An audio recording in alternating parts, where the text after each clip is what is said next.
Taurus. So, on January 11th of 2025, the North Node will enter Pisces in your 11th house. This talks about friendships, social networks, and your longer term aspirations and goals for your life. Now, the financial impact of this for you guys is going to be group investments. There's opportunity here. So, being drawn to collaborative financial efforts, such as pooling resources with friends or investing in a social cause that you care about. For example, co investing in a startup or a partnership in a tech company that benefits the broader community. These are the types of investments that could be lucrative and also towards your values that you care about, beneficial for you in the long term. Charities, philanthropy. With Pisces in the 11th, you might feel the urge to align your financial goals with these causes that you care about as well. So, a little bit of a tithe kind of vibe here can be useful. Donating a portion of your earnings to charitable organizations, working in such organizations. Either it doesn't even have to be financial investment, it could be just spending time volunteering or being a part of such businesses that promote social change. This could be where the energy is shifting for many of you. Now, we want to be careful with idealism, okay? Because Neptune's influence on this house warns that idealism can cloud some financial decisions in social groups.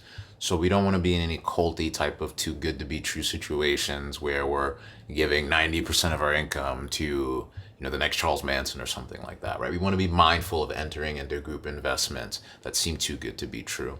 So watch out for the crypto pump and dump schemes, because crypto will be picking itself up in the first quarter of 2025, or any promising ventures that don't seem financially stable in the long term. You want to watch out for those. Okay. So if these are friendships or networks or groups that you know and you trust and you've worked with them already, that's great, because the North Node can again bring some kind of mysterious energy that's a bit foggy, that takes a little bit of time and clarity to really disseminate and understand. So just be cautious there with Neptune, that we're not seeing things with rose-colored glasses. Okay, that's going to expand as Neptune conjoins that North Node in your 11th. So this is where unconventional financial opportunities will likely increase in February. So this can bring opportunities to again invest in creative or humanitarian projects. So any startups focusing on renewable energy, I have a friend who has a company where they found a biodegradable version of a product that would replace plastics in the world. So something like that, where social enterprises can really change the game for humanity and our health, let's say. But Neptune talks about, again, we want to be careful that we're not over idealizing these opportunities, putting a bunch of money into the whole too good to be true types of situations.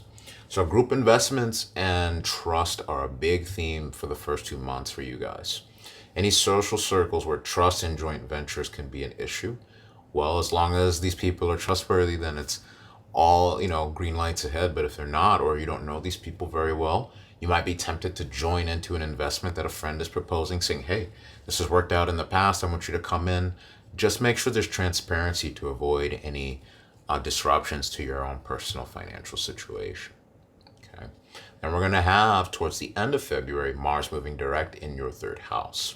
This talks about communication, siblings, short-term travel, and your local environment.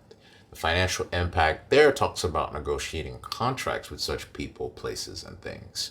So renegotiating contracts or loan agreements related to transportation, whether that's getting a new vehicle or changing your vehicle, making upgrades to it, or changing how you commune around your local neighborhood. Mars energy allows for assertiveness in obtaining better deals in that situation. So if you need a new vehicle, Mars could be helpful there for you, Taurus. Real estate for siblings. If you have siblings, joint investments in a shared property become relevant. They're such as helping them buy a home or co-owning a family business. Or this could be even with long-term friends, people you grew up with, or people you know closely who you consider to be like a brother or sister. Doesn't necessarily have to be blood related. And this could also be the expansion of a small business or the beginning establishment or moving forward with a small business if you were working on these things, let's say towards the end of 2024. Mars can provide energy to small business ventures related to how you communicate, maybe changing your marketing materials, opening a social media profile, or getting some ads locally put on, like, the local buses or trains or things like that. These are things that can offer the potential for growth if you are assertive, if you're Martian about these things. Then we move into March, mid-March, where we have the full moon lunar eclipse in the sign of Virgo. Another thing I'll say with Mars in Cancer is that local travel opportunities where you're commuting back and forth, back and forth, back and forth could have been what you've been up to really since towards the end of 2024. Even busy moving around in that little area that you're used to. This could even involve a lot of activity with nieces, aunts, uncles, siblings, getting a lot done here. Think back to what you've been doing towards, let's say, mid 2006. This could be similar energies, especially if you quit a job or change some situation related to where you were living, a rental situation, ending a lease. Basically, because Mars is in a square to the nodes here, there's something that you need to let go of that could really help you financially if you are allowing yourself to create space for that, particularly towards the end of 2024 and the beginning in Q1 of 2025. Okay, so then when we have the full moon lunar eclipse in Virgo, this is going to be your fifth house of creativity. This is going to relate to children and speculation. The financial impact of this Taurus is that you can experience a transformation in any creative ventures here, particularly as it relates to speculation. So if you have a strong fifth house, you might notice that if you are one who invests in stock markets, that your portfolio is actually doing pretty well around this time, generally speaking. Okay, especially if you have a side business, let's say in the arts, the entertainment, or fashion industries. This could see big shifts, either expansion or dissolution, particularly if you have a portfolio around a lot of those types of assets. Okay, something's getting eclipsed here, but it's a full moon lunar eclipse, so something's coming to either to fruition or disseminating to be ended here as it relates to creative ventures for you in your fifth house.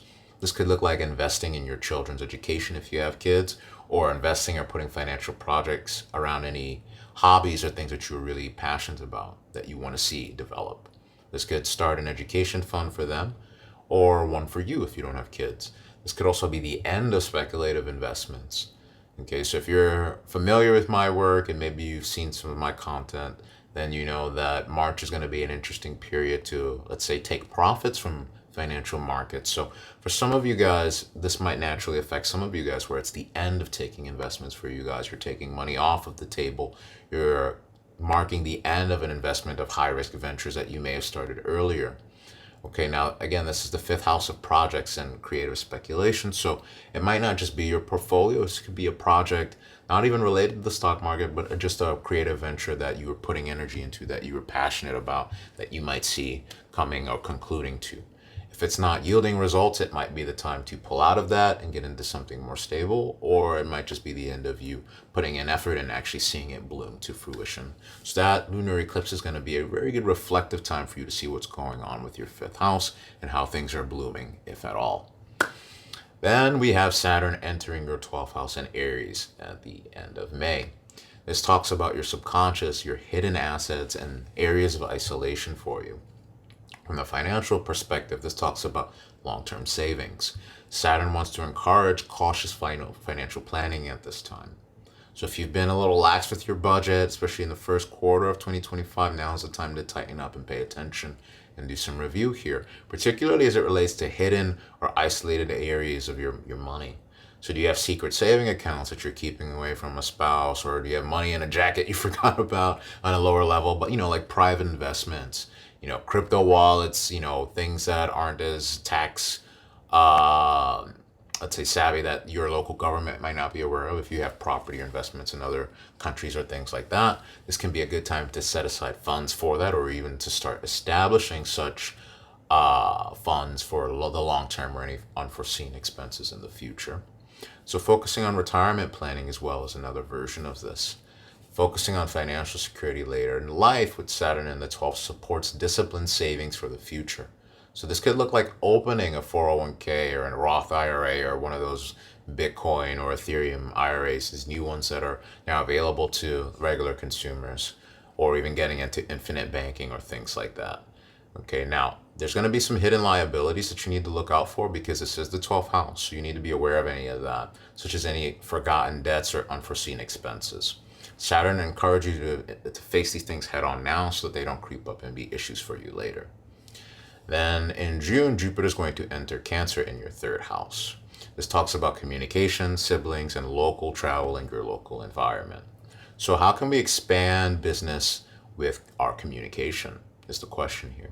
Jupiter's expansion in the third house wants to support growth in things like communication, working with siblings, working in your local environment, working with media, social media, getting in your car and moving around and just traveling within your country.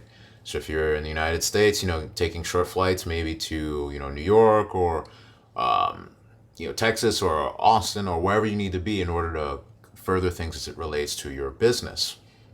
Okay. Or investing in media or a podcast or boosting your online presence, getting on different, networks or interviewing more. Okay. Helping out siblings financially or being helped by siblings financially is going to be a beneficial energy with Jupiter in Cancer from the middle of the year all the way through to the first and a little bit of the second quarter of 2026 with Jupiter in Cancer.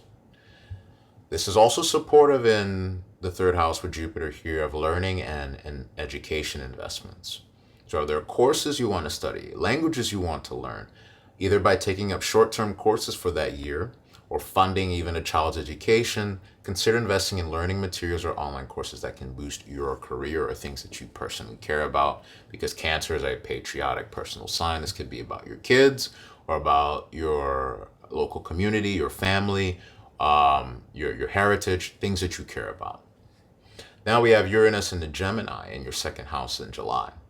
Second house is about finances, personal resources, and self-worth. So we can see sudden changes in income because Uranus brings sudden changes. Unexpected changes to money can be here. So if we've worked on savings, like I talked about a couple of months ago, we might be prepared for any downside activity if your chart's being affected that way. But hopefully we're seeing an increase here. This could be a sudden job promotion, new business opportunities, or unexpected financial gains through technology or innovation, especially if you've invested in these areas. Innovative investments will likely do well, particularly cryptos, fintech, AI. But again, Uranus brings a lot of change. So expect volatility here. Don't expect things to just move up in a straight line and, stay profitable here.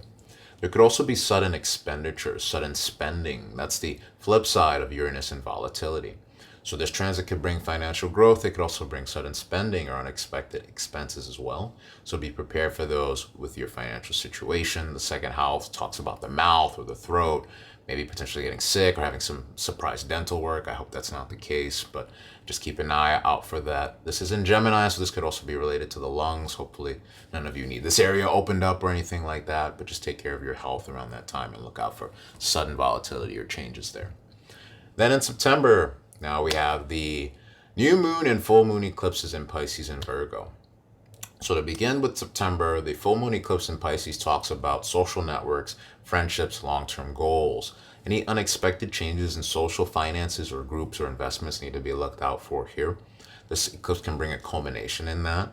So these are things that we gotten into in the beginning of the year, or if we have any eighth house investments, that because this is squaring the 11th, or anything in terms of your portfolio, we might see a resurgence. Like I mentioned, fintech could be doing well in July. This could be a time to kind of revise where portfolios are or any group investments or projects that you've made. You may decide to withdraw from a group investment or to restructure your involvement in any social ventures just because of what you have going on in your life. You might have helped out a group or volunteered a lot early in the year, and this might be time to pull back as your energy or the things that you're doing with your long-term goals are now being eclipsed and you're turning away from that potentially for some of you. Others of you might be making, let's say, some emotional decisions as it relates to your financial decisions, which we generally want to be careful with that. Pisces can be very emotional, so it really depends on the condition of Jupiter or any positive, ideally positive aspects related to the Piscean part of your chart. This eclipse highlights the need to separate personal feelings from any financial decisions. Okay. And if this is a particularly deep, crunchy situation you're in and you need to book a session with me, these are things where I can look at your individual energy and kind of help talk you through whatever you might need. And then towards the end of September, we have a new moon solar eclipse in Virgo in your fifth house. This talks about creativity, children, and speculation. So the financial impact here is going to be encouraging new beginnings and speculative adventures. So some of you might be looking at the creative sector or any new projects or companies to actually get involved with, or maybe even starting a new business related to entertainment, art, or media. These could lead long-term favorable results for you guys. Planning for your children's financial future can be useful here as well with the fifth house energy if you have children, or maybe even planning to have children for some of you, depending on how that looks in your chart. So saving up for that, if that's what you're looking into, or even starting new financial initiatives for your children, whether that's saving up for a college or a project, maybe they want to start piano lessons, or they want to go to medical school, this relates to Virgo, or whatever that might be. This is a great time to establish trust funds or long-term financial plans for them, or to start budgeting things and planning for that. So this year overall talks about opportunities to grow wealth through disciplined planning, real estate, creative ventures, and collaborating with people, and being careful throughout certain points of the year of volatility and making sure that your savings are in a good position to handle that volatility. So a lot of these houses emphasize long-term gains as long as you're careful about managing your money in 2025. And with that, should be a good year for you, Taurus. So be well, one love to you, and peace. And whenever I do the research, for Sama and when we do it together, I go back and do the research 10 years back. So it is a lot of work behind. The way I wrote, and actually I'm not going to talk about each individual sign. Sama, you're going to actually summarize that for them right now in this video. But I wrote about 45 pages for each individual sign. The best is to purchase that for your rising sign, but actually you can purchase it all and give it to your friends as well if you would like to. But the other thing is I would recommend that to purchase it for your rising, after your sun sign, and after your moon sign. So on the other hand, what I really wanted to say over here, you already talked about the career and but this is really finance based. It is, guys, I went really deep into to giving you opportunity to watch out for market and which companies to watch for, which companies to invest in, and I checked it each of them individually. So a lot of sweat and blood went into this.